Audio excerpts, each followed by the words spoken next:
Hi, so I have a 5-year-old and a 3-year-old. And I think when you have two kids, you realize a lot of parenting is not only in your hands, but has to do a lot with their temperament.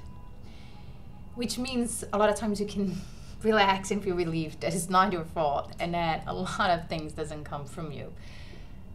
But with that being said, the tools that you give them to deal with their own personality, that comes from you. That comes from the parents.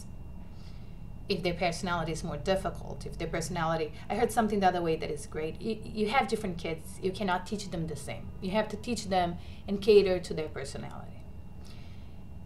And that comes to also how you see yourself as a mom. I have one kid that is very, very easy, and that was my first child. And my second child, I love her, she's adorable, but she's difficult, I'm not gonna lie.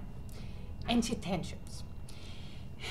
And when she tantrums, I used to feel attacked and I used to feel embarrassed. I used to think other parents were judging me and I had to act a certain way. I had to make sure she was, either given to her so that people would stop staring, or yell at her so people thought I was tough enough.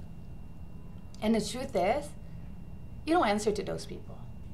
You answer to your kids. Not that you answer to your kids, but you owe to your kids to be the best mom you can be. You don't owe anything to those other people. I think it's very important to teach kids to respect others. Extremely important. I teach my kids not to yell in the hallway because they can bother the neighbors, and to not run in restaurants, not to bother other people. So if you're teaching them what's right and they still tantrum and they're still having a difficult day, it's not your fault. Don't allow other people to feel like you failed, because you didn't. You're doing your best. By giving in to the child to calm them down because of other people, you're teaching a bad lesson. By yelling at them, you're not teaching them to calm down at all. So what you have to do is listen to the situation, understand what's happening. If it is your method to just let them cry, maybe take them outside, deal with it the way you believe is right, the method that you believe in.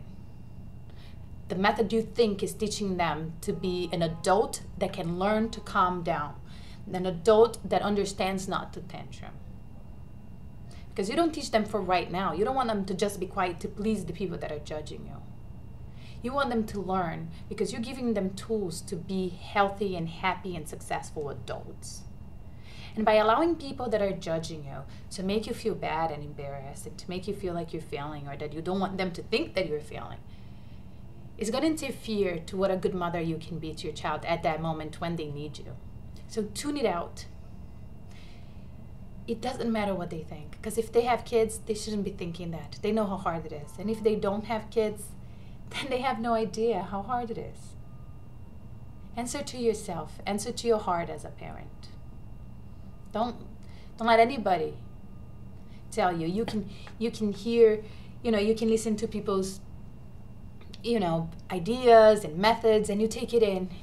You take it all in. It's always good. It's always a gift when people are really trying to help you. And you take it in, you put it in your heart, and you see what's right for you without thinking of other people are doing. Because if you're teaching your child with your heart, you're doing your best. And that's all that matters. They know it. Good luck.